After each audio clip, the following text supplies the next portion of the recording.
So my name is Dolev Melamed. I am with CompHealth. I'll quickly introduce who we are, and then we can get started with a very exciting and pretty jam-packed program for today. So CompHealth helps healthcare startups at various stages as they enter the US market. We support them with primary and secondary market research, product development, value proposition refinement, business development, sales enablement, KOL recruitment, pilots, and really anything that they need, all while bridging the cultural and language gaps that they inevitably run into. Most importantly, we give startups access to payer and provider decision makers. Our team, including Dr. Jonathan Ringo, who's the former president of Sinai Hospital in Maryland and one of our panelists for today. He has extensive experience in the US healthcare industry, resulting in a large network of relationships that we're able to leverage. We encourage you to follow us on LinkedIn for insights and for updates about past and future webinars. And we're really excited to be here today as part of this event, along with Imagine Bio and Matter and several other organizations, both in the US and in Israel. So thank you to Avi and Ilya and everybody for putting this together. This should really be a great opportunity to learn about the opportunities for building and scaling health tech with healthcare providers and payers in the US. So with that, I'll turn it over to Stephen and we can get started. Thanks so much, Dolev. I am looking forward to this program and happy to be kicking off the first conversation of it. I'll give you 2 minutes of background on Matter and then segue into the conversation. So I'm Stephen Collins. I'm the CEO of Matter, and we are a healthcare incubator and innovation hub, really built on a belief that collaboration between entrepreneurs and industry leaders is the best way to develop healthcare solutions. We do 3 things in service of our mission. First is we incubate startups. Since we launched 6 years ago, we've worked with more than 500 companies ranging from very early stage to really growth stage businesses. And we have a suite of services to help them advance at every stage along their journey. The second is we're a nexus for people who are just passionate about healthcare innovation. We produce a lot of programs, including large-scale events for the broader community, as well as small forums that are exclusively tailored to our members and partners. And then the third thing is we work with large organizations like health systems and life sciences companies and payers to help them achieve their innovation goals. We've worked with more than 130 companies since we launched, helping them source and co-develop solutions and think through complex challenges. And then we also have some training capabilities to help them innovate better. Israel for us, so we're based in Chicago. Israel for us is a particularly interesting community because there are so many incredible entrepreneurs building solutions, specifically with an eye on the US market. We've had about a dozen member companies, startups from Israel, and we hope to work with many, many more in the coming months and years. We've also brought a number of groups to visit Israel over the last several years, not in 2020 and probably not in 21, but hopefully sometime soon. We've hosted groups at our headquarters. And we also have an ongoing partnership with Sheba Medical Center.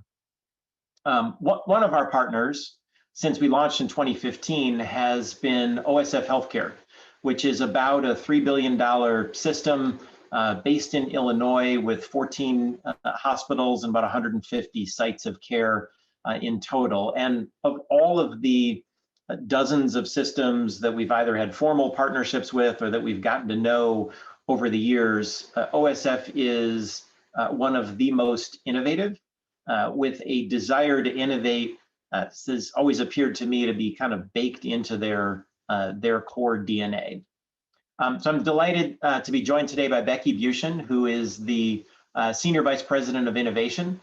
She leads their innovation team within the organization, developing the processes and the internal infrastructure, and ensuring that their innovation efforts, which includes collaborations with startups, achieves real results. So Becky, I'm very happy that you are here and for this conversation. And for as long as I've been familiar with OSF, as long as I've known you, that the organization seems to really have a core belief that there are startups out there in the world building solutions that have the potential to improve the health and well-being of your patients. And the way that you've internalized that is therefore imperative that you figure out ways of working with them. So it has certainly seemed from an external point of view that there's very clearly a high level alignment within to OSF's mission of providing the best care. But often it's easier to talk about wanting to partner with entrepreneurs than actually making it happen. So let's talk a little bit about the business models that really work in these contexts, specifically with you. And oftentimes we see entrepreneurs who have these incredible technologies and they can do a lot of things, but they don't necessarily know how to shape a viable business out of it.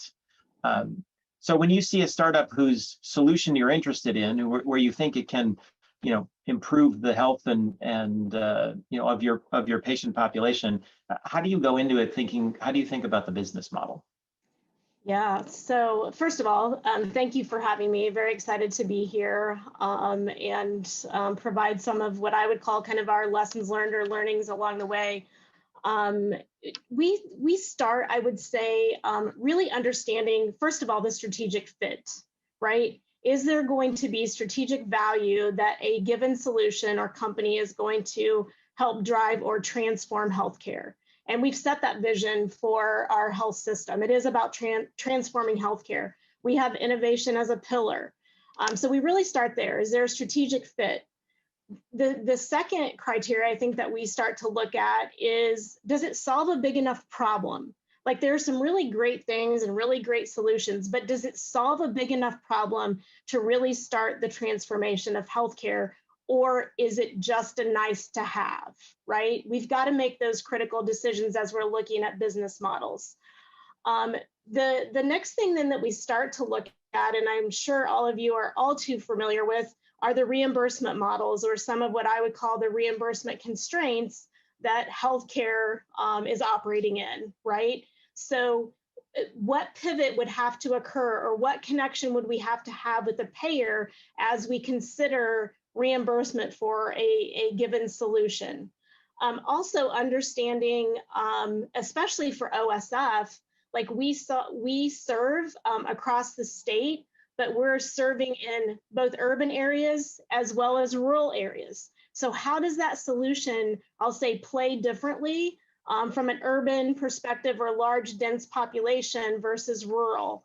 Really something to think about. But as it relates also specifically to the business model, is understanding how is it going to integrate within workflows. That is critical. We tried in the beginning to say, well, we're going to do some small tests. We're not going to integrate solutions because we just want to test them. We quickly learned that doesn't work. You have to know what it's going to, I'll say what the solution is going to behave like once it's integrated within a workflow. I think it's also important, some of the lessons learned from a business model perspective, you can go in with a small pilot. And as you mentioned, from an OSF perspective, we have 14 acute care hospitals. So we can go in with a pilot of a solution within one hospital. But what does it look like when we scale, right? So if you're going in on a per bed business model or a per employee business model, what is it going to look like at scale? Is there really the benefit or the value based on the cost, not only to pilot, but to scale? So those are several of the things that we really look at as it relates to the business model and working with the startups so that they're considering those things. And I'll also say you don't just work. I want to come back to some of that, but you don't just work with startups as a customer necessarily. You've got there's a venture fund. You'll co-develop solutions. We've had members of Matter that have really worked with OSF in a variety of different capacities. We've had one that you really co-developed the solution together. We've multiple times you've made investments, sometimes very early, sometimes even later. And so how do you decide, when say you've got a company, you've got good strategic fit, you feel like eventually it could, work in a rural and an urban setting. It's solving a big problem. You feel like there are potentially good integration components, and there's an investment pathway, there's a co-development pathway, there's a, hey, we want to be a customer pathway. How do you decide which path to put a company on? Yeah, it's a great question, and one that isn't, I'll say, really easy to answer. The one thing that I guess I would mention is that when we start working with a startup, we assess, is it a cultural fit for us, right? So do our, like, what we want to achieve. So I mentioned strategic fit, but like, what is the relationship as we start to build that with the startup? So that would be kind of one element that then we would decide, could we go down a co-development path with this? Or maybe they're too, I'll say, mature. They have their, solution really built. They scaled other places. We probably would make a decision not to go down, I'll say, kind of the co-development path. So it oftentimes really depends. I will tell you also what we've learned as it relates to the path that we go down.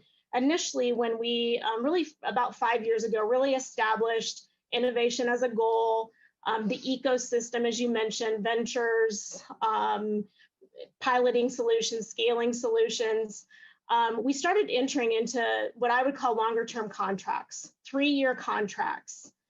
But what we quickly found is that really wasn't the best. It wasn't the best for the startup. While that seems really intriguing, oh, I have this 3-year contract, we didn't necessarily always have aligned goals and path forward when we signed those longer-term contracts.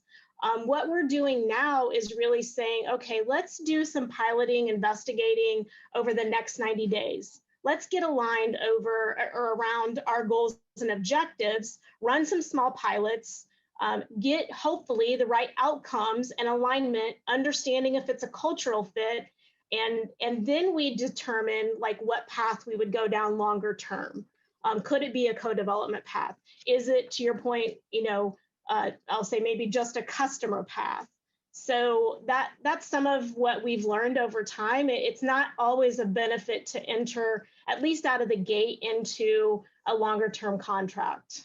So it sounds like there isn't necessarily a science behind whether you go down a co-development route or you go down this. It sounds, if I can put some words in your mouth, maybe it's like, as you get to know these companies and as you get to know them from both what they can do, but also who they are and kind of the cultural fit, you kind of decide how close you want that relationship to look.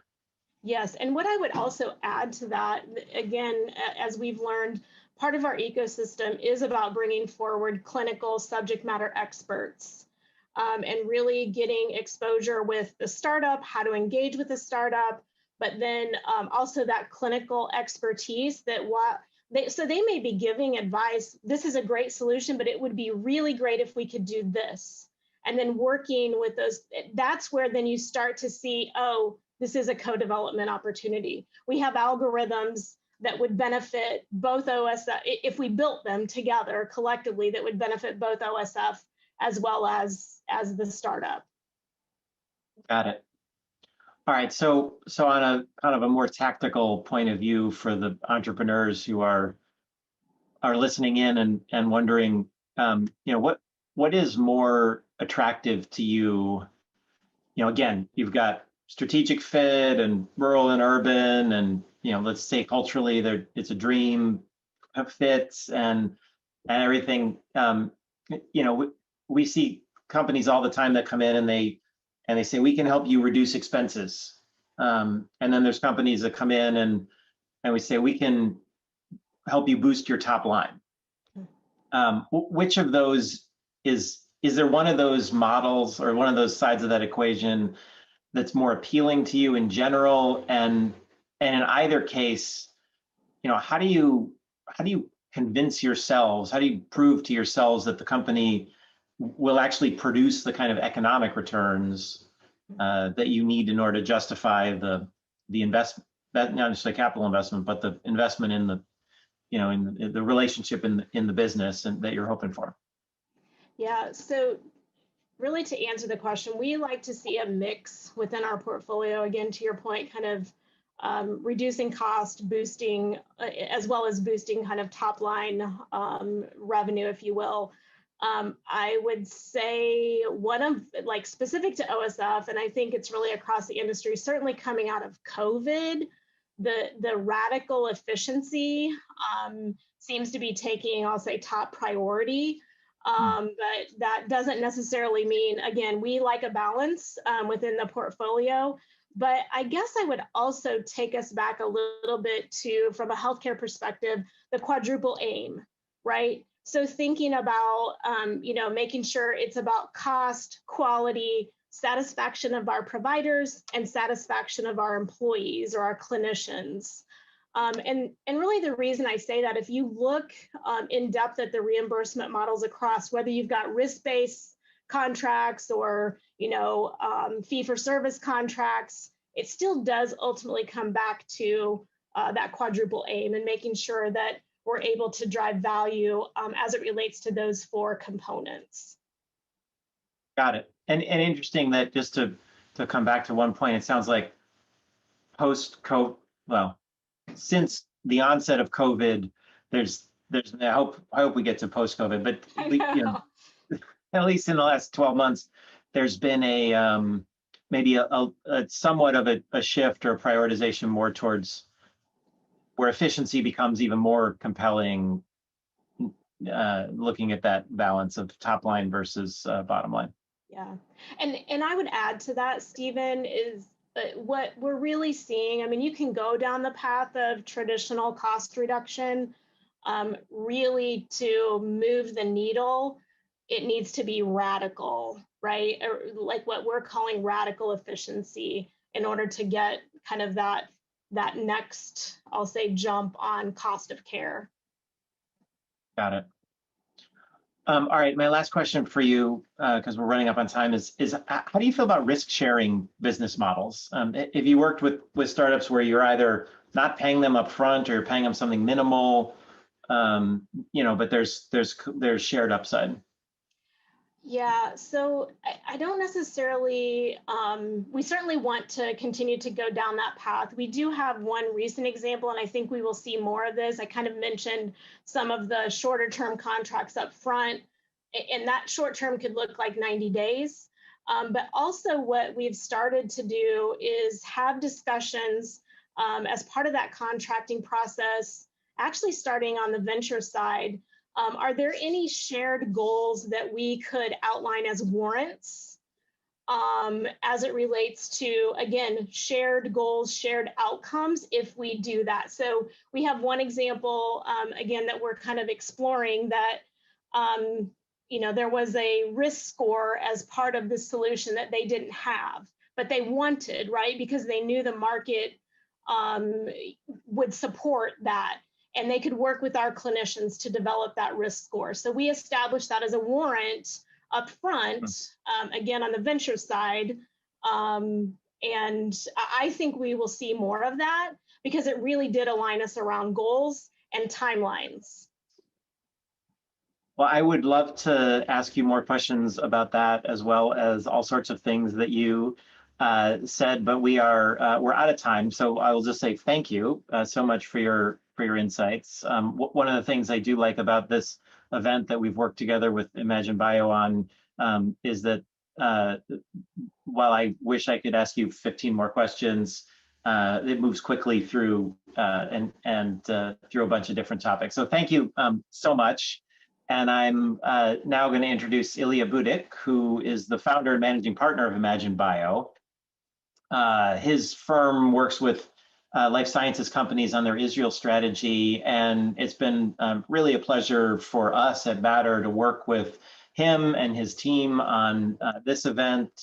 We worked together on one about a month ago, and has been really great getting to know him and his team and working together on this. So he's going to introduce and moderate the next panel discussion. So Ilya, back off to you. Thank you so much, Stephen and Becky. That was very insightful. And indeed, it's been a pleasure working with you and your team. Amazing team you guys have over there. Thank you, Gina and Casey, for all the help, as well as bringing in CompHealth, Dolev and Avi and Dr. Ringo for this event as well. So just to give a quick background on Imagine Bio, and then we'll bring on the panel. So we're really fortunate to have the opportunity to work both with startups on their biz dev and strategic build up, as well, and on the corporate side, both on the pharma and healthcare providers, et cetera, superficially helping them scout out the Israeli ecosystem by really focusing on helping build up business models and implementation of scaling what this event is all about, which is building and scaling up collaborations. So with that said, if we can bring on Plamen Petrov and Pablo and Jonathan Thierman and Jonathan Ringo, very excited to get the panel started. The whole idea of this event is continuing from last month on the topic of best practices for building and scaling up collaborations. So I'm really excited to have on the panelists for today who have tremendous experience across the spectrum of the healthcare provider and payer sector on what it means to actually, practically speaking, maneuver their large organizations to successfully collaborate with younger, emerging, innovative startups and vendors. So without further ado, the way we're going to do it tonight is, as many of you heard last time, we presented a report on the collaborations in digital health in Israel and the global healthcare ecosystem. We'll post up a link if anybody missed that. You can watch that one on YouTube or download the report. But one of the key things there was there are so many common hurdles that we all face. And so what I wanted to ask the panelists tonight is their own best practices on how to address those. So maybe we'll start off with Plamen from Anthem, who is the VP of Exponential Technology, sitting currently in Chicago, but has really been a part of Anthem's drive over the last 2 years as the first major US payer to build up an R&D office here in Israel, which we're super fortunate to have him and his whole team on board.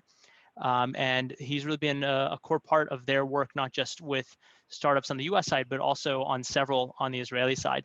So Plamen, maybe you can give some background on yourself and tell me what are some of the unique things that Anthem's doing to address these hurdles? Sure. First of all, thank you for inviting me. It's always a pleasure. I wish I was able to do it in person in Tel Aviv, but hey, we'll get back traveling in a few weeks or months, or we'll see. Plamen Petrov, quick intro, part of Anthem. For people that do not know, Anthem is one of the leading health benefits company in the United States. All in all, we service about 105, 106 million people. Out of them, 42 million are covered by our family of health plans, Fortune 30 company.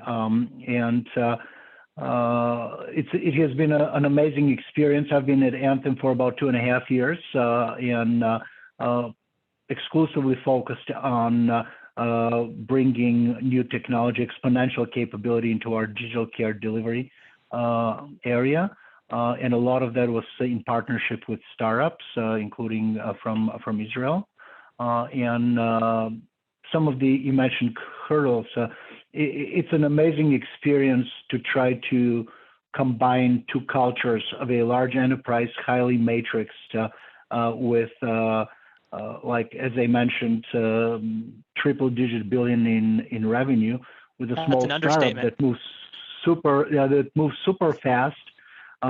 There's no matrixing. I mean, basically, you have a goal and you work on that, and you try to mix those two cultures and be successful. So I would say figuring that one out is probably one of the biggest challenges and success criteria. What about on the business model side? Anthem has their business. You guys are doing an amazing job when it comes for managing and taking care of the insurance and claims side and providing that side of care for so many Americans. But on the business model, when you work with a digital health startup, what does that mean? What are some of the ways that a startup can approach you and say, hey, we've got a meaningful proposition for you?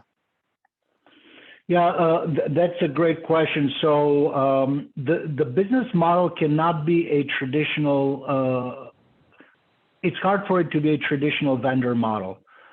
since the startup probably most likely does not have a track record. So usually the procurement team will put a stop saying, hey, who are these guys?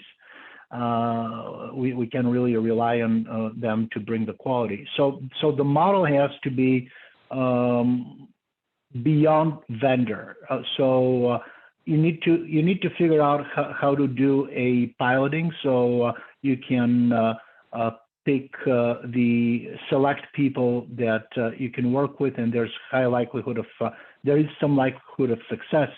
But then after that, you have to really trust that partner and set up a pilot, and then build a model under which both parties have a skin in the game.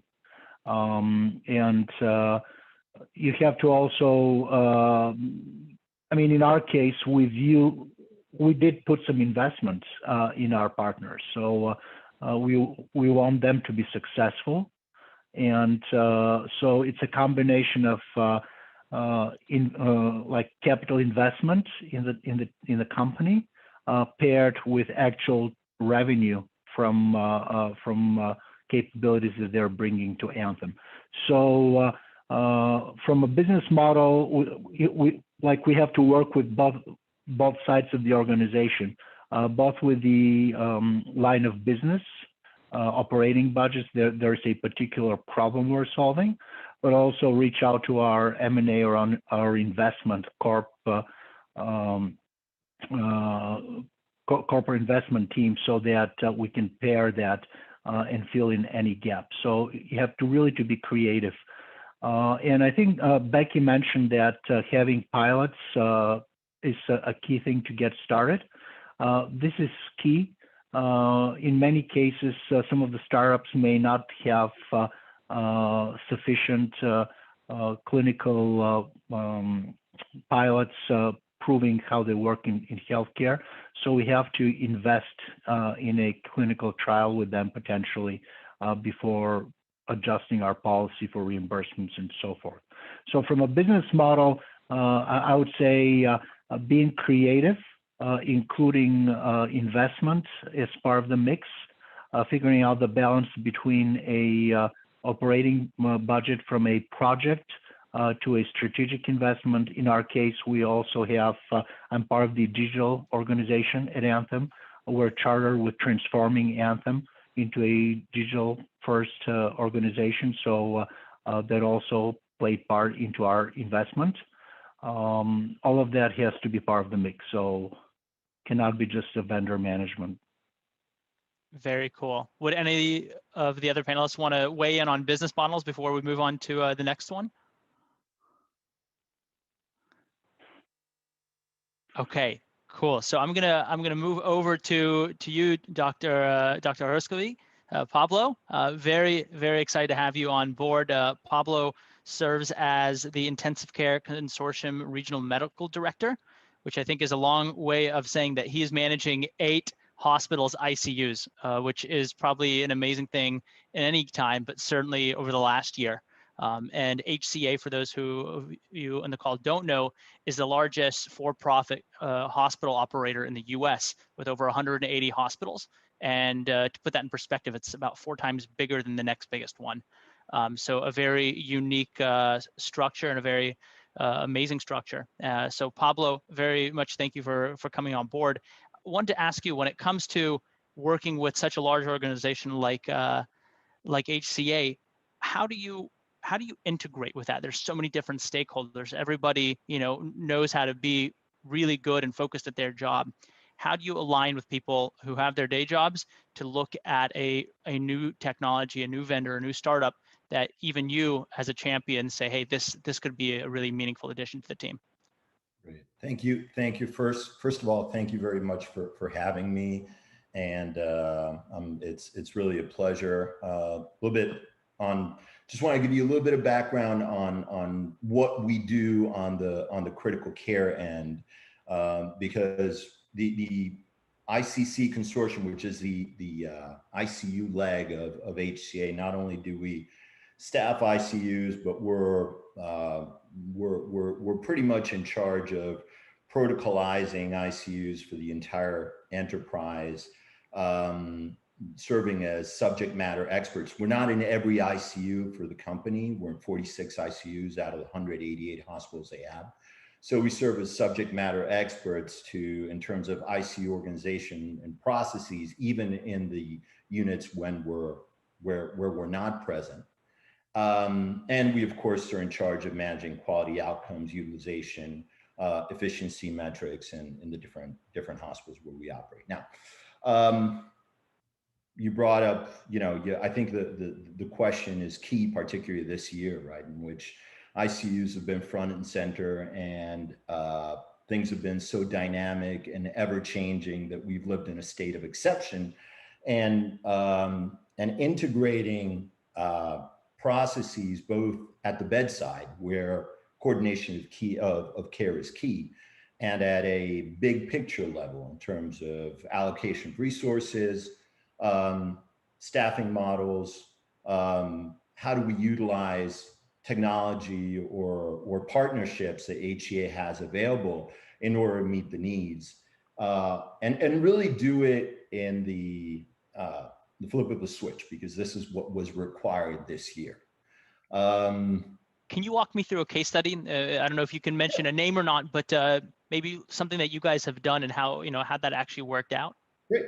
So clear example. So we serve in 46 ICUs of the 188 programs that HCA has. So a lot of those that we don't serve in are smaller ICUs with no intensivist program, no ICU providers on site. They're really not well protocolized, that don't have as much of a structure as others do, many of which are rural communities. And all of a sudden, these hospitals were burdened with a number of patients they were never prepared to see. And we had to literally within a week start building solutions for them using staffing that was scarce, protocols that were present, but these hospitals had never used, and leveraging the technology that we have. And granted, working in a big hospital organization, innovation is challenging because it involves many layers. It involves integration of workflows that are different depending on the hospital you're working in. And one of the solutions we started to develop by need was starting telehealth solutions for ICUs. There's nothing new. I mean, telehealth has been present in ICU for quite some time. The problem is it's never been scaled to the extent that we needed it. Sure. And so what we started finding was physicians anywhere in the country that we could cross-license for any state who were able to absorb and manage 3, 4, 5 ICUs of different varieties, do multidisciplinary rounds in place there, and communicate with the entire care team, and being able to develop transfer strategies within facilities, in real time and cover those 24/7s. Granted, it was challenging. I mean, I can talk for 2 hours about the hurdles that we encountered. By no means was it perfect, but I think we had a lot of lessons learned. We used, I can talk about the vendor we used. We used InTouch as a telemedicine platform. And virtually we had, their representatives come and train us and come and train the nurses and train the ER physicians within 48 hours. When we didn't have those platforms available, we used their platforms and iPads to do FaceTime. And honestly, I think we've learned a lot from our mistakes and a lot from the good things that came out of that. And now we're in the process of trying to scale that platform to really meet the needs of different hospitals that COVID or not COVID, HCA has identified as being able to benefit from that. So that's really interesting. So we could definitely go on about so much of this and many other topics. So hopefully we can continue some of that in the breakout room at the end. Maybe we can compare and contrast the HCA scale with LifeBridge, with Dr. Jonathan Thierman. So LifeBridge, for those who aren't familiar, operates 4 hospitals and medical centers in the Maryland area, as well as a long-term nursing facility there. And Dr. Thierman serves as the Chief Medical Officer and Chief Medical Information Officer. Jonathan, could you give us some background on what LifeBridge is doing when it comes to innovation? And I know you're really involved on the IT integration side and aligning some of your internal stakeholders. Can you compare and contrast what we've heard from the HCA side to how it's done on your end, and how you've actually moved quite a bit of collaborations, both in Israel and beyond, forward inside your hospital? Sure, happy to, and thanks for including me on the panel. So just a little bit of background on LifeBridge. So we're now a 5-hospital system. We recently acquired a 5th. We cover the gamut, really, from an ambulance company and over 100 primary care offices in the Baltimore communities, through to the 5-hospital system, and then to a few nursing homes and post-acute care, as well as we have a commercial division which has a 35 urgent care center chain, and does home care and other services like that. So we serve the Baltimore, Maryland area. We're the 3rd largest Baltimore or Maryland system, behind Hopkins University of Maryland. And I think the unique void we fill is the small but agile system that's really focused on innovation and change. So thanks in large part to Dr. Ringo, who was with LifeBridge before, we've built up quite a innovation department. We have a bioincubator with about 15 companies and residents that we help nurture, and we have relationships with our major payer, Care First, and we do collaborations and fund joint ventures with them. So, I guess I wear a few different hats, but the primary hat as the Chief Medical Information Officer has a lot to do with evaluating relationships and partners for innovation, and looking at how they can integrate with our EMR and how they can be useful to our clinicians and really part of the workflow without causing too much disruption. I also am the clinical director of our virtual hospital, which is our telehealth organization, and we can talk about it, but essentially we went from what we thought was a very successful 18,000 visits a year to now we're at 140,000 and counting because of COVID telemedicine visits. Yeah, so it's been a busy year, and we've been growing a lot, because of COVID, essentially, in that respect. Wow. And so when it comes to, maybe if you can look at a specific case study, what did it mean to integrate a new vendor or a new startup into a pilot and actually scale that up? How did you align some of the folks that you needed to make that happen? Sure.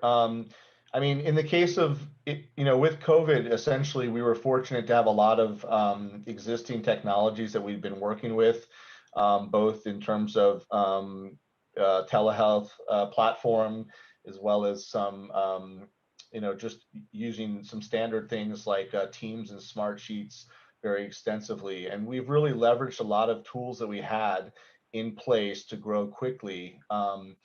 And, integration is a funny thing. It means different things to different people. And, we talked to dozens and dozens of vendors that tell us they're integrated with Cerner, and the extent to which they're integrated is variable. And what I used to, as a CMIO, what I used to care about and what I care about now when growing all these operations to serve the COVID need are completely different, to be honest with you. So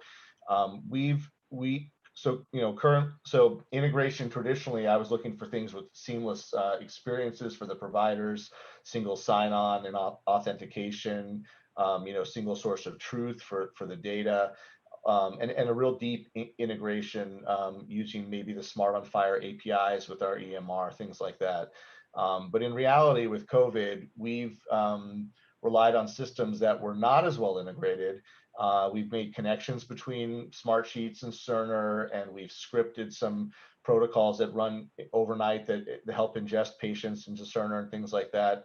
but the ability to be agile has been so important with COVID. So some of our more traditional, larger vendors who were more tightly integrated don't really let us configure and adapt the system as quickly. It's a change request that might take a week or two to come back from a large vendor.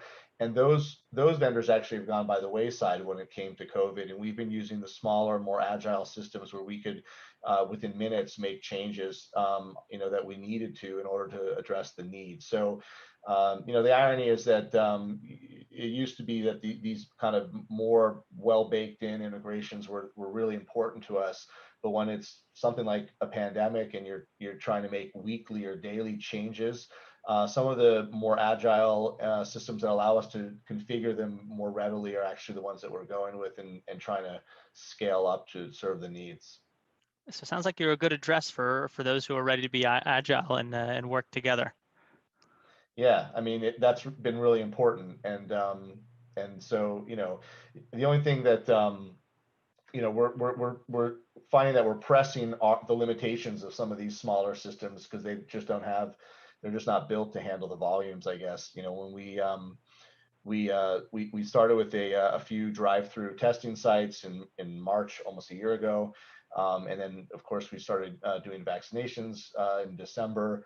And we quickly, we got like 15,000 vaccines from the States. So we vaccinated our willing employees, and then we moved on to try and vaccinate some of the highly at-risk public. And as we got more vaccines, and we quickly got we're up to like 150,000 requests on our little web form, that we built out for the public. So we're really pressing the limits on some of these smaller vendors, and that's been the pain point now. And so we're actually at the point at LifeBridge where we have smart sheets as an example. We have hundreds and hundreds of thousands of rows and sheets, and our smart sheets, we have to do all sorts of crazy manipulations to archive data in smart sheets so that it will run quickly enough to be useful. And so we're at the point where we're starting to figure out, should we invest in something that can scale even bigger, or is COVID hopefully going to start to taper off and we don't need to make those multi-year future investments? So we're at a turning point, hopefully, where we're actually going to stick with what we have because we're hopeful that things clinically get better in the country and in the world. But that's a big decision we have to make soon with a couple of our vendors. Amazing. So glad that you could join us, and hopefully a lot of the folks here will have a chance to say hi to you afterwards. Great, so last but not least, or as we say, Achron Nach Aviv, want to talk with Dr. Ringo. First, say a mazel tov on his recent aliyah. Coming over to Israel in the middle of this storm is a wow. We're fortunate to have you here, and you come with over 15 years of experience working throughout many hospitals, including LifeBridge and Northwell Health. Would love to hear some of your perspective on what we've heard already, and perhaps if you want to comment a little bit on reimbursement. So at the end of the day, every startup needs to pay the bills as well, as do their corporate partners. How do you make that work? Sure, absolutely. So firstly, thank you so much for having me here. It's great to be talking with some really great colleagues here this evening. A little bit of my background, as you mentioned, recently moved to Israel, actually about 5 months ago, partially to launch a startup. So I could kind of sit on both sides of the aisle here as we talk through it. But for this evening's discussion, really want to focus on some of the things that I've seen over the last few years that can hopefully help some of the attendees this evening as they grow and scale their own businesses. I think that understanding both the macroeconomic environment in which your customer or your partner sits, as well as the micro, is critically important to success for a startup company. The US healthcare system is incredibly complex, and when as a provider or a payer you're sitting with a startup and contemplating doing business with them, having a comfort level that they understand what your incentives are, what's important for you from a financial and quality perspective, is critical to moving forward. Not only understanding the difference between a government payer, a commercial payer, what the current metrics are that are used for reimbursement, but also understanding on a smaller level your ability to get reimbursed for going on this pilot, because healthcare is an incredibly complex business, and you have to pay the bills. And it also means that once you've identified a potential internal customer or a partner in an organization, understanding what their incentives are, what drives them, how they're being measured, and how you can help them succeed. Because success means having an internal cheerleader or an advocate in an organization to help move it through. The other panelists have mentioned, all of us come from very complex organizations, and being able to work through those organizations, being able to have success so that it's not just a pilot that dies, but it's a pilot that scales up, means understanding what your cheerleaders internally need and being able to meet those challenges. So is it pure ROI? Is it quality? Is it regulatory? So, what are the different factors that influence how they evaluate you, how they get evaluated, and what's going to help them sell, being able to participate with you as a startup, as a, in the pilot or and as a customer. Very interesting. And as you've moved over to the telehealth side of the business in the last little bit, you got in before telehealth boomed in the last year. What did it mean to figure out a business model and reimbursement for telehealth? And what are you guys doing in that space now? So it was actually interesting because, when we first started, part of the ability was to leverage some of the manpower that exists in Israel, providing telehealth services to the US. And we were able to scale that across not just physicians, but the wide range of mid-levels, social workers, psychologists, pharmacists, the whole clinical care continuum, providing care from Israel to the US. One of the changes that occurred during coronavirus was that many more telemedicine services became reimbursable. However, if you are getting reimbursed by a government payer, you have to be physically present in the US.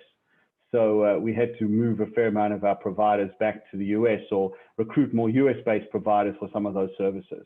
And then again, one of the other challenges in the US in telemedicine is that every state has their own requirements, and others of the panel have mentioned that complexity of having to make sure your providers are licensed not only where they're physically located, but also in the state where the patient is.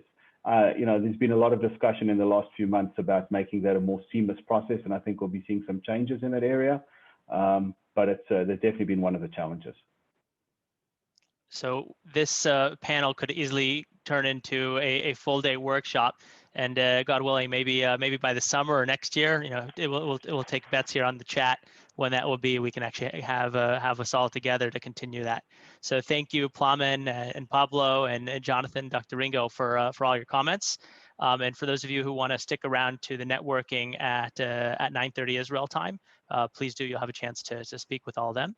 And so without further ado, we're going to move to hearing really specific case studies. So come down from the high level to the specific.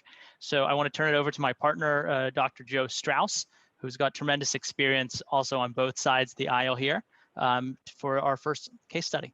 Joe? Thank you, Ilya. I much appreciated, and very happy to be here with this case study with Dr. Michal Guindy of Assuta Medical Centers, and our second Michal Meiri of Agamon Health. I'll do a very quick intro of both, very quick with apologies because we are very short on time. Dr. Guindy, Michal Guindy, is a radiologist with an extensive background in healthcare management as well. She received her medical degree from Ben Gurion University and specialized in radiology with a subspecialty in breast imaging. And as if that wasn't enough, she then earned a master's in public administration from the Kennedy School at Harvard. Dr. Guindy has been at Assuta for the last 6 years. She is the head of imaging, a radiology department, which is doing about 700,000 cases per year and employs 120 physicians, no less. Dr. Guindy, furthermore, conducts research as a faculty member at the Ben Gurion Medical School, is chairperson of the board of Patholab Diagnostics, and importantly for the purposes of our discussion, is also the head of ventures and innovation at Assuta. Our second Michal, Michal Meiri, is the co-founder and CEO at Agamon Health. She holds a BSc in computer science and chemistry, very unusual combination, both from Tel Aviv University, as well as a master's degree in nanotechnology from the University of Cambridge. Professionally, Michal has a strong background in the financial technologies space and is an experienced entrepreneur, having launched successful products at several startups based in London. So that's as far as our august small panel. Let me introduce the topic, and then I'll let both Michal and Michal take it away. Our discussion centers around the fact that Assuta has a huge radiology database, as you might imagine. And at the same time, they had a problem in terms or in concerning the fact that a lot of the data, all their data actually in the database was in natural free text. And therefore they struggled pulling critical data and text data points from that database. So that's Assuta on the one hand and the problem that they had. Came along Michal Meiri with her fintech background and organized Agamon Health around the realization that there's significant underutilization of data in healthcare.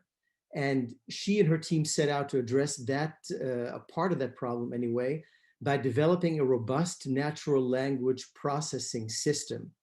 So the respective benefits of a collaboration between Assuta Radiology on the one hand and Agamon on the other hand is becoming, quite clear, I think. And I'd like to ask both Dr. Guindy and Michal Meiri to talk about how they came together, how they found each other, and the origin of their collaboration. Dr. Guindy, maybe you kick it off. Okay, yeah. Hi everyone. Nice to be here. Very interesting. I'm already learning a little bit, so it's a lot of fun. I met Michal Meiri through who was my predecessor in innovation in Assuta. And, it's all about people. So it didn't take me very long to realize that not only does she have the right name, she's the right person. And we really had a great time learning together. The need for her tool was quite apparent to me because a lot of time when we were trying to help groups that were working on our data, which was one of the goals that I put for myself when I entered this position, part of the problem was to find a ground truth and to be sure that what we think we have is what we have. And the way to go about it was very difficult. There's no most of our radiologists write in free text, and not only do they do that, they don't even have rules about how they actually summarize what they've seen. So the situation was very difficult, and if you were looking for specific finding in order to find a group of interesting cases, you couldn't really find it. So Michal was really the right person in the right place for me at the beginning when I was just looking for partners in terms of research. And that is how we started. It then became clear to me that we should be able to make more out of it other than just finding cases for joint ventures with other startups or other groups of people, or for ourselves to find specific cases. And we moved into a more robust value proposition that I would let Michal to describe the process. But the beginning Great. was research, pure research. Thank you. Michal Meiri? Yeah, thank you. It's great to be here, everybody. So I'll just say a few words about Agamon, and I think Dr. Guindy gave the background of how we started. And Assuta, they were our first partner. And I think it was a great opportunity for us first to partner with Dr. Guindy, but also to partner with such an innovative and agile organization with vast amount of available data. For us, what we're doing today is we really automate workflows that are heavily based on analyzing and using medical textual reports, which is the majority of healthcare data. And the first problem we're solving with this technology that we've built, which is obviously based on NLP technology is the problems of follow-up recommendations. So in the US, about half of patients do not follow up on their radiology recommendations. And that's a huge problem. From the perspective of quality of care, it can result in late diagnosis of cancer, for example, as well as the perspective of litigation issues against clinicians. And finally, it can result in missed revenue opportunity.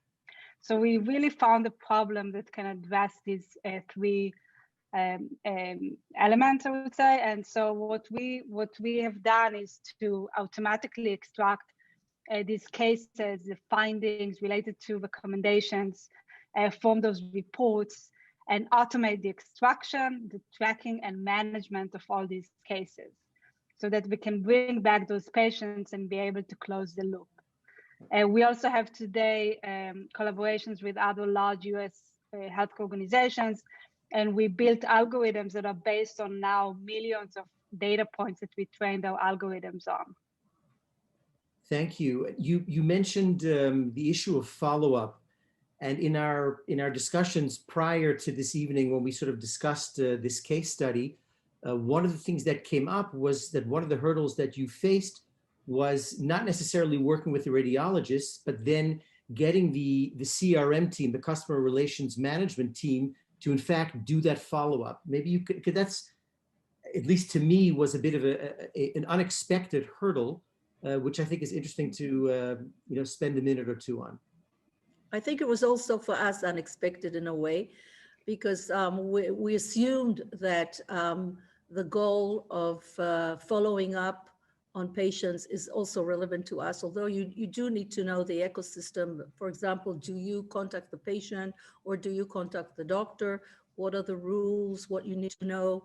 Who do you need to say? What can you say? There are lots of logistic issues, but on the whole, when we planned our initial work, we didn't take into account getting them involved. So when we needed them, and we needed them because obviously radiologists are not the ones that are going to be calling all the patients, we needed to sort of re-strategize our work. And I think in a way, the fact that I moved from being just the radiology management to being the head of innovation helped a little in the fact that I could also get involved more actively in what they do. And we're now in a more practical situation in that respect, partly at least because of that. And I think it really is a good lesson also for me as a radiologist in a way, because in the end, and that goes to the topic of our discussion of understanding the American market, just doing research is not going to build a business model, and it's not going to bring the money that the company needs. And in case, and if you are working with startup companies, at least after a while, you realize that you want them to get their goals as much as you want yourself to get your own goals. And you need to find ways to make them achieve their goals. And also in a way, having a practical solution that brings money, or at least saves money, or does something that is measurable, is also necessary for yourself to persuade whoever needs to pay for the services. So I think this roadmap that you need to have some kind of understanding of the market that you are intending your product for. And mostly in Israel, a lot of companies are doing it for the American market, and understanding how you're going to deliver a measurable value that can be pitched to whoever needs to be putting his hand in the pocket and paying for it is crucial. Yeah, thank you. Thank you. As they say, time flies when you're having fun, and that goes for this session as well. But let me hook on to that point and ask a last question of Michal Meiri regarding timelines. One of the partners in Imagine Bio, Dan Stiebel, who I think is also on the line, likes to say that when it comes to scheduling, organizations, corporations, and organizations look at the agenda, look at the calendar, and startups look at their watch. They're on different timelines. And maybe Michal Meiri, that is, maybe you can address that issue of the mismatch and how do you manage that? Well, maybe you can tell me because I still don't manage to handle that. But no, I think it's a major issue, and you just learn how to handle it and how to try and accelerate the different tasks. But when I try and build roadmap with my team, it's always a challenge because they always tell me, we can do it in like a few days, but what about them? We never know how long the IT processes would take and how long it would take them to close different legal agreements and so on. I think that's one of the reasons, and the key learning is that you always need to raise more money than you think you need. It's definitely otherwise a challenge. The processes are very long. And at the same time, I think you need, at least at the beginning, to find those early adapters that would be quicker and more agile and more used to working with startups. So it can either be large organizations with the innovation teams or the smaller ones that are just quicker. Right. Okay. Thank you both. I'm so sorry that, again, that time is so short. I really appreciate you both being with us, and hopefully we can do it again sometime. Thank you. Thank you so much. Thank you. And I think it falls to me to introduce our partner, Meiri Wiener, who's going to run the next case study. Meiri is one of our partners at Imagine Bio, comes to us with a very rich background in the pharmaceutical industry as an executive in various roles, actually, at companies such as Novartis and Teva and Allergan. She has, again, a host of experience, and it's our pleasure to have her with us, both at Imagine Bio as well as tonight. Meiri, please take it away. Hi, good evening to everyone. I'd like to bring on board Dr. Mike Phillips from Intermountain Ventures and Josh Rubel from MDClone. Josh, are you here? Hi, Josh. Oh, look, he's wearing a coat. I don't think I've ever seen you in one of those. That's impressive. I only dress up for my customers, Mike, so it's great to be here. Yeah, we were actually discussing dress code before, but I don't know about Zoom dress code, so. Yeah. No worries. Anyway, it's really nice to have you here. Dr. Mike Phillips is a partner and a managing director of Intermountain Ventures, where he directs business development and venture investments for the Intermountain Venture Fund. Intermountain is a Utah-based not-for-profit system of 24 hospitals, 215 clinics, if I have it right, and around 2,500 employees. And the fund seeks to bring new technology and businesses to Intermountain from both internal and external sources. We're going to discuss that a bit later. Josh leads MDClone's commercial organization, where he is responsible for sales, marketing, and customer success. That's a startup for you. You have 3 roles altogether for the North American market. MDClone is a really fascinating Israeli technology company focused on empowering provider and life science organizations to improve care through a really unique way of dealing with healthcare data. And the Adams platform that I'm sure Josh is going to discuss later. The reason we're here is we want to discuss a really amazing case study where you have proven benefit from your collaboration that identified early kidney patients and enabled true saving lives, but also saving money through that collaboration and using your tool to analyze data. So I'm going to let you talk a little bit about your organization and what you were looking for in this match or in a match in general, and what happened later. But I'd love for you to also tell me a little bit about the challenges, not just the successes, which are very obvious. Please, whoever wants to start is fine by me. Yeah, Mike? I'll sort of lead off. Yeah. So yeah, Intermountain is about an $8 billion.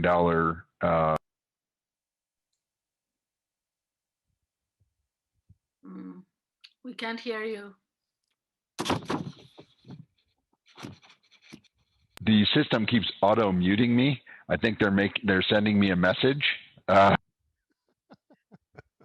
It happened again. Yeah. Yeah, for some reason it just wants to mute every time I'm doing it again. Does this have if you all have a suggestion on how to make that stop happening, I'm all ears. Regardless, Intermountain has about 40,000 employees, $8 billion organization, very, very focused on public health. So about 65% of our patients are at full risk. So we're a value-based organization. I got a chance to meet MDClone on a trip to Israel. Was introduced initially by the folks at Tri Ventures. When I was initially pitched this was much more of a research tool to be able to help people do their research projects. And I told them I had absolutely no interest in the research portion of this, that, we were a public health company and we were interested in helping patients. So the way our venture group works is that we are very active investors. We go out and find companies that we believe will help us perform better and help us take better care of our patients. And we build them into our system. And while we're piloting things, we build business models around those companies because we want to be able to go with them. And I've actually gone on sales calls with Josh to help promote the product in the market because we believe that that is the best way to have the company grow, which means that it's going to continue to make great products for my health system. I'm an investor, so I want the company to have greater value, want them to have revenue because that just provides a multiple and does a better job for my investment fund. So we tend to be very active in that approach. So we pivoted them from research to actual clinical care, employed this in our group of patients who have chronic kidney disease, identified everyone in our system using the tool who has chronic kidney disease, put them on a care pathway. That has reduced the hospitalizations in that group by 90%. By giving them active way for us to follow this kidney disease in this group of patients. We've also changed the number of people who go to home dialysis in our system from about 10% to 55% of our new patients going to home dialysis. In year one, all told, all of that's about 35 million in savings for our healthcare system and a lot more healthy patients with kidney disease. And we've done probably another 20 or 30 other projects which are associated with that. And one of the tools, and I'll let Josh comment very quickly after this, is we found early on as a venture fund for us to be able to run effective pilots, we had to have a really clear scoping document up front. And that scoping document outlines the entire pilot, outlines the business case that we're trying to develop, make sure that we have clinical champions, and we make our clinical champions sign the scoping document, that they will be involved in the pilot and the trial, so that we have them really as active participants, and we have a clear set of business goals and clinical goals that we're going to get out of it that we can use to go with Josh and other folks from the company and help them pitch the company. And for us, it's a little strange as a not-for-profit to think of us doing that. One, it's for our investment piece, but even more importantly, we believe that if the product really works, and it's helping patients, it's our obligation as physicians to get it out there in the market to help as many people as possible. So that's how we sort of jibe that concept of being a not-for-profit healthcare system with the concept of helping to promote companies. And equally as important in that, we go out and help people, but the return that we get from any company like MDClone when they perform really well, for us, that just goes back into our healthcare system to help us take care of more patients. So I'm going to stop talking now and let Josh get a word in. I just wanted to mention it's a really unique position that you're both an investor and a partner in a way. So it sounds like that's a business model in itself. Yeah, no, it is. It's our approach. We only invest in things that we use inside our health system. So yeah, because yeah, it's really sort of a way for us to double dip, honestly. We try and invest in things where it's going to help the bottom line of our health system. And for years, health systems did this and had vendor relationships and made companies much more valuable as a multiple of their revenue and never got anything back for doing it. And we believe that our patients deserve to get some of the benefit back that we've helped create in that company by giving them revenue and making their company grow. And so not only do they get the payment we pay them for the use of the product, but we should get some of that benefit back as patients, for our patients, in terms of making the company more valuable. So that's part of our business model. Josh, how does it feel to have your technology change actually patient care? Because that's not what you intended originally, right? Well, it's a funny thing. If you asked everyone on the line here, Mehdi, if the way their technology is playing out in the market was exactly as they envisioned it when it was in the idea stage, you probably wouldn't have a whole lot of people nodding their heads yes. So I think in this scenario, not only is the change welcome, it's unbelievably positive. And where Mike was going, and I think Becky and others on the line earlier that were discussing the kind of customer side or the provider or payer side of the equation, we're heading is that as payers and as providers, there's a unique opportunity for those organizations to act as laboratories. They are taking care of people there. They are covering people in those environments. Real business is taking place, real care is taking place, and they act as an environment where you can actually go and deploy these pilots or full enterprise level solutions like what MDClone has done at Intermountain and impact patient care. And to the point earlier, also from many of the speakers, I think the theme that I'm walking away with, and I think it's true about our relationship with Intermountain, is success happens when there's a collision between the business opportunity and the care opportunity. So when the business model and the mission model come together, that's where you can have some success.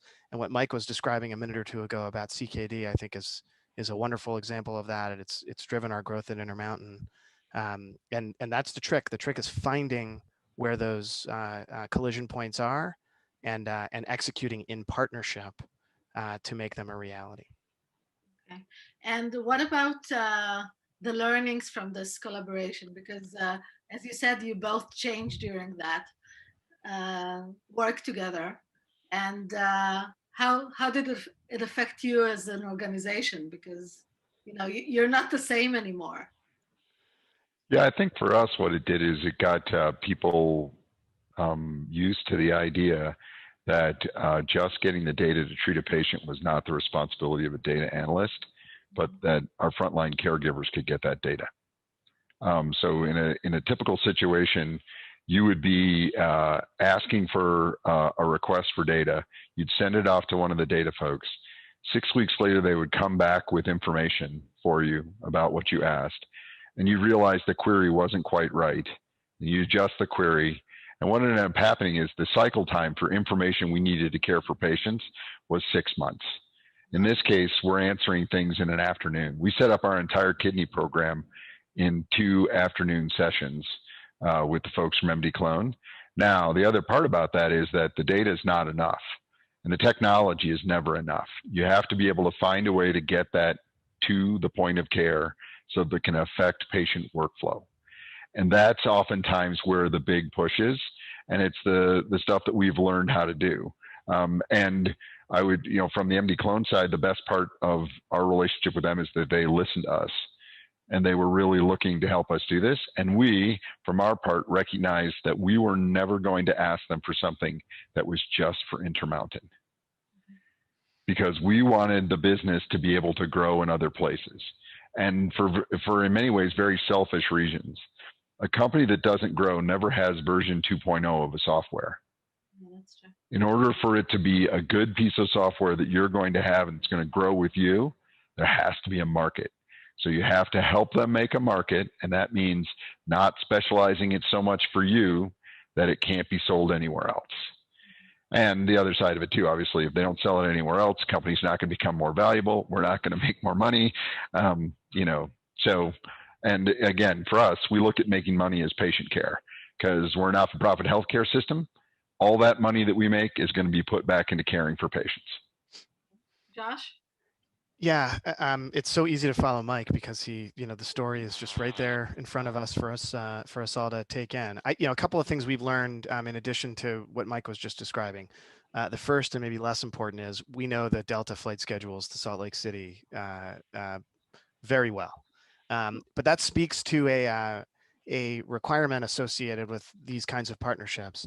As Mike was describing, we were able to build out the CKD program in several afternoons. But it didn't remain static. It is a dynamic environment in the CKD service line at Intermountain, and we need to remain dynamic and wide open. And part of that is making sure that we're staffing the project the right way. You really need talent on both sides of the telephone or of the meeting table once flights start resuming. To not just kind of build out a project, build out a program, and then affect it, but to stay on top of it, to measure it, and to keep your eyes on the prize of the objective and or the KPI that you're going after. Staffing was critical. We are blessed with an unbelievable customer. Intermountain has great people on the ground, and then our project leads and the investment that we put in on our side, I think is I think on the front end we weren't exactly sure what that model was going to look like. I think we're still learning, but I think we've learned a bit on how to make sure the installation is successful. Has a lot to do with the people we throw at the project. And did you have dedicated people at Intermountain that worked on the project, or was it ad We hoc? do. So our ventures team has a dedicated piloting group that does this. Our goal is to get everything's launched, get the pilot going, and transfer it over to the clinical team as quickly as possible. Because at the end of the day, they have to live with it and use the tool in the long run. So our goal is to have a smooth transition into everyday use. So yes, we have a dedicated team, but we also, again, this scoping document that we start at the beginning of every project gets and makes sure that we have a clinical champion. And you have to have a clinical champion. It will just fail if you don't. Someone on the clinical team has to be a believer. They have to see the value in it for them. They have to see the value in it. And the hard part about this is that the clinical user never sees the economic value. The hospital system does, but the clinical user has to be delighted with the product, and they have to see something that they really like. So it's not necessarily going to be monetary for them, but you have to make them happy so that they will use it, and their use is what produces the endpoint value and the better care for patients. So it's a complicated mix of things that need to all go right in order to get something to successfully deliver. Yeah, I think innovation has to be adopted internally, otherwise it doesn't work. So Yeah. just one last question, because unfortunately we have to move on. What's ahead in the future? Like, are you planning more indications, more disease areas to work on? What's going to happen? All right. Well, our goal is world domination. More directly, I say that a little bit tongue in cheek because one of the things that we've developed along with the folks at MDClone is a global network to share data. And this is across 15 centers, both in the US and in Israel. It's a total of 65 million data sets. That data can be shared in synthetic format, and it allows us to understand very big questions in healthcare, and questions from all sides of the business, not just the clinical care, which is the first and foremost thing we're here to do, is take care of patients. But it also allows us to understand risk, and it allows us to provide data potentially to pharma for the design of new drugs. So a little joking on the world domination part, but it is becoming a worldwide project in which we're going to be able to share a tremendous amount of data, which we hope will help us take better care of our patients in the future. So World peace. Let's settle for world peace. yes, Yeah. world peace. Yes, well, that's Josh's second job. Right. No, that just seems too easy. So it has to be a second job, Mike. Just responding after Mike, I think one of the things that's really interesting about working with Intermountain is they are a magnet for innovation and a place where the mission is informed by quality of care. And around the global network. I think what's next for us, and it's probably a 5 to 10 year journey here, is taking much of the value that can be derived from that quality mission at Intermountain and making it available outside of Utah and the Mountain West, around the world, and vice versa. You know, Mike, I don't want to say anything bad about Intermountain. In fact, I have nothing bad to say, but I'll bet there's innovation that comes from elsewhere that may be useful in Utah. We will learn from anyone who can help us take better care of patients. Yeah. So that's what's next. No pride about that. If someone gives us and someone can help us do a better job taking care of our patients, we're all ears. I told you you're quite unique, Mike. No pride is very unique. Well, we have plenty of pride. It's just we recognize that it's more important to take care of patients. So thank you very much. I really appreciate the discussion. I'm sure there's much more to say. And I'd like to move back to Steve Collens from Matter, the CEO of Matter, for the next case study. Thank you very much. Thank you. Thanks, Maddie. Maddie, thanks so much. I am joined by two collaborators now for the last conversation of this program. I'm just going to take it 5 minutes past the bottom of the hour, just so we can have a good conversation with them. So Sharon Markman is the director of the Center for Healthcare Delivery Science and Innovation at the University of Chicago Medicine. She launched the center about 5 years ago, and one of the many things that she does is help foster startup collaborations. University of Chicago Medicine, it's about a $2 billion academic medical center with facilities throughout the Chicago area.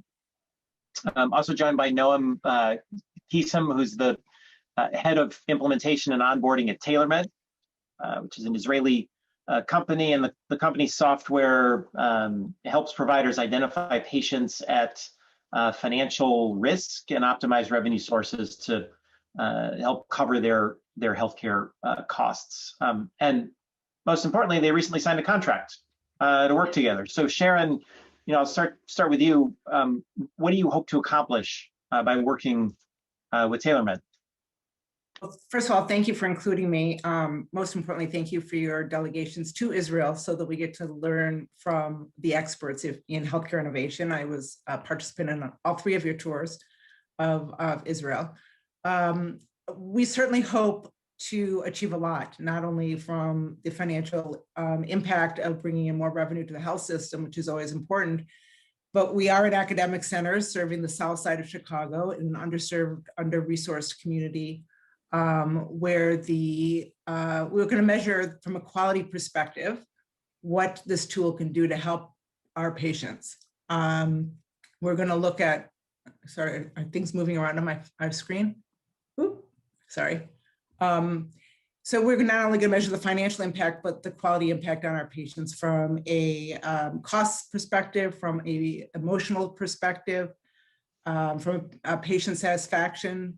Are patients going to adhere to their clinical recommendations because the impact of this tool might help them navigate in a better way? So we're really excited about this journey.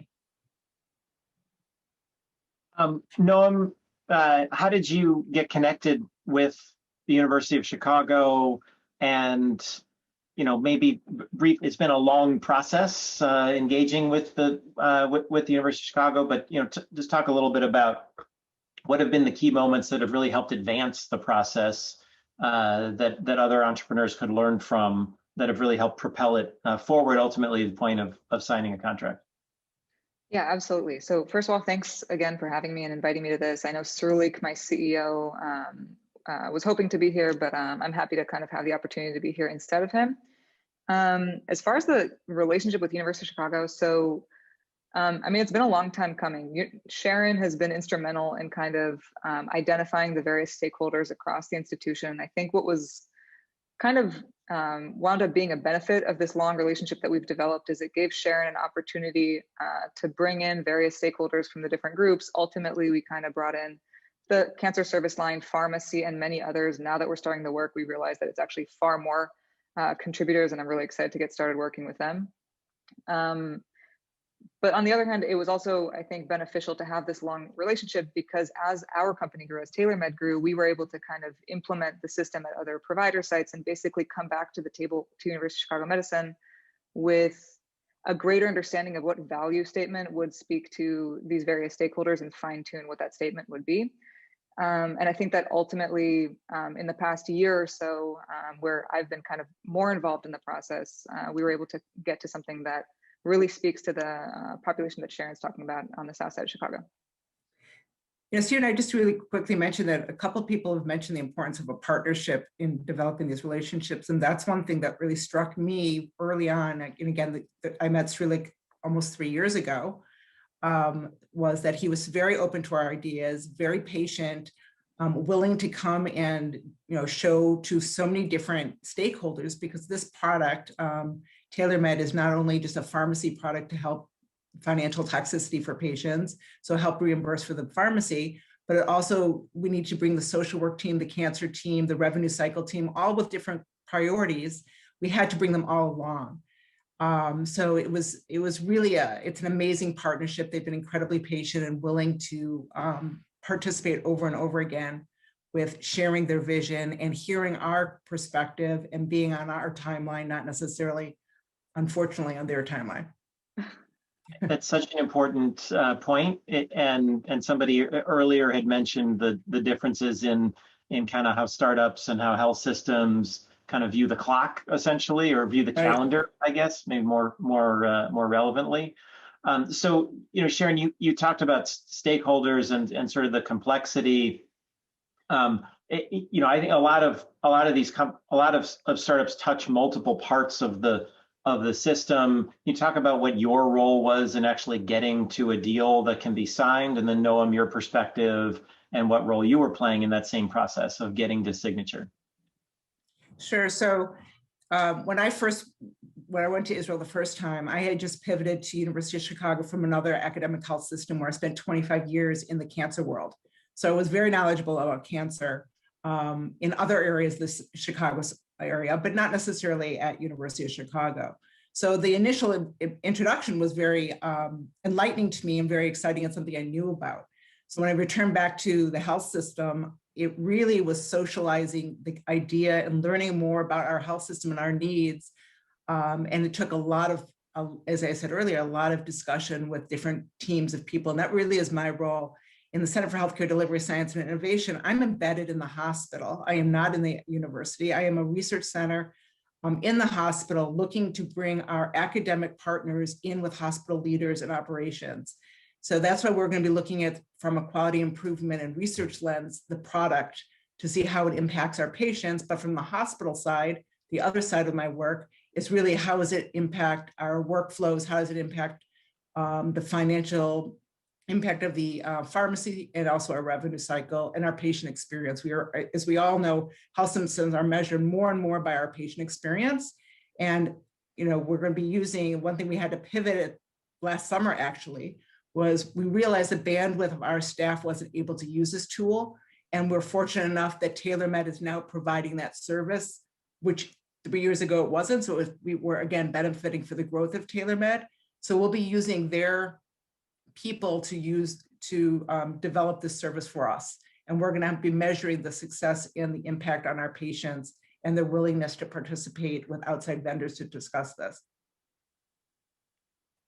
And echoing that, I think that the process to get to signature, really, it was very important for us to understand what spoke to each of these different stakeholders. So if we were talking to pharmacy, to talk about drug spend, if we're talking to cancer service line, to make sure that we have a patient facing angle that we're able to resource correctly, et cetera. And if we're talking to innovation, of course, I mean, Sharon can speak for herself on what's interesting. But ultimately, and I think in the past year, especially with COVID and with kind of the changes in the environment, University of Chicago Medicine, regardless of COVID, we were able to put together basically a proposal that would enable us to not have to rely on University of Chicago staff. Why is that? Because our software is a SaaS platform. So at the end of the day, it's an application that individuals within the healthcare providers that are going to be using. But when University of Chicago came back and had a question about whether the resourcing was going to be an option, and it basically wasn't going to be one, then we put together what now has launched, which is TailorMed Complete, which is a service offering where we basically use the system on the behalf of the provider in order to help realize that value. And Noam, can you just dig a little deeper? Sure. What is the business model, and what's the, and then Sharon, I'll come back to you. But you had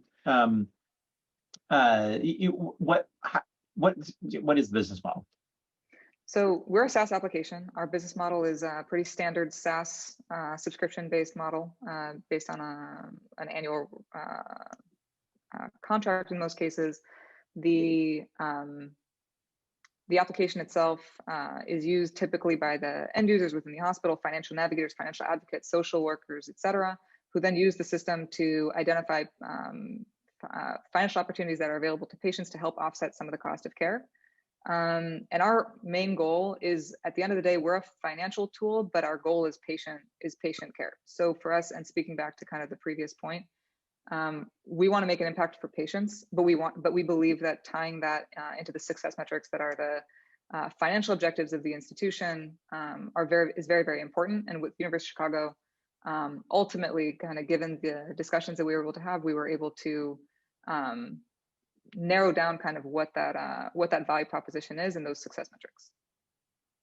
Sharon, you mentioned a few of the things that you would be looking at to measure success. Can you dig in a little bit more deeply? So, obviously you're paying something for use of the software. How important is the expectation that it's generating revenue? How important is the expectation that it's supporting patients? How do you balance that in your calculation of which solutions to invest your both time and resources to work with? Right. So from a decision, our breaking point decision was purely a financial decision. That's what our revenue cycle team and that's what our pharmacy wanted to know. It's like, are we bringing in revenue? Are we losing opportunity? We have identified we are losing opportunity for additional revenue to the health system in the magnitude of millions of dollars, not hundreds of dollars, not thousands, but millions of dollars is an opportunity with using this tool to gain additional millions of dollars of revenue to the health system. So that was, the make or break point to signing the contract. From a quality improvement, from a patient experience, from a adherence to medical treatment, all of those, we now have a multidisciplinary team looking at how are we going to measure this product, not from the return on investment. The return on investment is the hospital operations side, and this is the healthcare delivery science side. Right now, financial toxicity is published on patients that are actually in the door. We have a lot of patients we know on the South Side that come to our door, are intimidated by the process, intimidated by the impact, the financial impact. We are not a socialized medicine, as we all know. The United States is not. And they walk away without even starting treatment. Can we measure that? Can we ask the questions to our patients when they first walk in the door? Are you concerned about the financial impact of this course of treatment? And then what can we do to offer that and help them with this? And that's where we can introduce TailorMed. So we're going to be measuring on a lot of, so we have, as I mentioned, we have a multidisciplinary team that includes social workers, community health providers, oncologists, data scientists, all looking at what kind of survey are we going to provide to these patients as we start to navigate using TailorMed. And our first blush, and we haven't really specifically defined what patients we're going to use the TailorMed product with, but our first blush was only those patients that have a $5,000 or more outstanding balance with the health system. Those are the people that we think are going to make the biggest impact and hopefully adhere to treatment if they know that they're out of pocket, they're not going to be bankrupt for care. So we have, this is a process in place, and fortunately or unfortunately, with COVID, we've had to put a little pause on actually rolling it out because our pharmacy team is a little bit busy with vaccinating the South Side of Chicago. So it's given us more time to really address and develop these surveys that we're going to and pull data and really try to define how we're going to be helping the patients. That's great. I think that's one of the advantages of the TailorMade product is you can kind of adjust the aperture to capture the patient population that's most relevant to you. I'll ask each of you just quickly just one last question, or your take on one last question. You've both been through the process of trying to create relationships previously between health systems and a startup company. And this sometimes those processes break, and it doesn't, ultimately doesn't come through. And this was as you said, a 3-year, process. Partnership. That was a partnership. A very patient part. I know Israelis are not necessarily known for being incredibly patient. I would say TailorMed has been incredibly patient with University of Chicago as we've navigated the starts and stops, the pivoting with transition of staff leadership, and now with COVID. Really it's been a slow process, but we got there. The contract is signed. So what did you learn, Sharon? What was the key learning that you were able to apply from prior processes or whatever to keep this going? And then Noam, based on your experience, same question. Like Israelis, I'm probably not the most patient person, but I've learned to be incredibly patient with the health system itself, because I several people have mentioned you need that one champion. And with a product like TailorMed, we needed a lot of champions. We needed someone in pharmacy as a champion. And I got the senior VP on board pretty quickly. He was all a pharmacy. Then I had to work on revenue cycle, but they had competing priorities. So they, sometimes would be interested, then they'd pull back for 6 months and then they'd be back in. Our oncologists were very excited, but they again have competing priorities with their own either clinical research or other activities. Our social workers were very excited. So, it was a process of, because this tool crossed so many different silos, if you will, in an academic medical center, both from a quality and a research perspective, as well as an operations and workflow. Patience, and it took some time, but everyone is on board and excited. So that's really neat. And I really can't agree enough with what Sharon said. Finding the right champions is critical, and especially when you're working with a larger provider, especially one like University of Chicago Medicine, who has a ton of different stakeholders, academics, who is not necessarily a stakeholder at all types of providers. The champions is very important. One of the lessons I think that I came out of this from a personal side is really identifying how to speak to these various stakeholders and make sure that their problems and their challenges are being heard. Because as you said, Stephen, the TailorMed is very broad. The aperture is broad. And it almost sounds like I'm like magical thinking to say that we can solve every kind of challenge. The answer is we cannot solve every type of challenge, but we can solve a broad kind of swath of challenges. And echoing what Sharon said about silos, that's absolutely the case. It's a blessing and a curse to work for a company or with a company that's solving financial problems, solving patient problems, working with different diagnosis states, working with revenue cycle. So on the one hand, it opens up kind of who those champions can be. On the other hand, you need to kind of thread a needle, and patience is key. Thank you both very much for your insights, and I can't wait to check in and see how the relationship is progressing now that you've reached the signature and as you go forward with implementation. So Ilya, I will turn it back to you. Thank you so much. It's so incredible to learn more about all these case studies. I think these are all folks that on one hand, we knew a little bit about what they're doing from their PR, but hearing it in person and hearing how each of you has navigated all of these hiccups that we all try to get over and building up these relationships is amazing. So thank you for that. Now comes the fun part.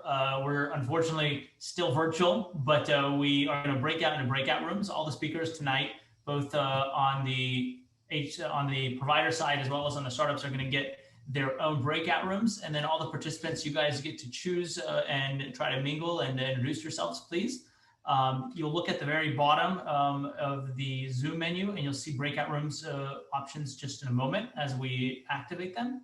And just please introduce yourselves and as well as letting other people in the room introduce themselves as well. Thank you very much for that.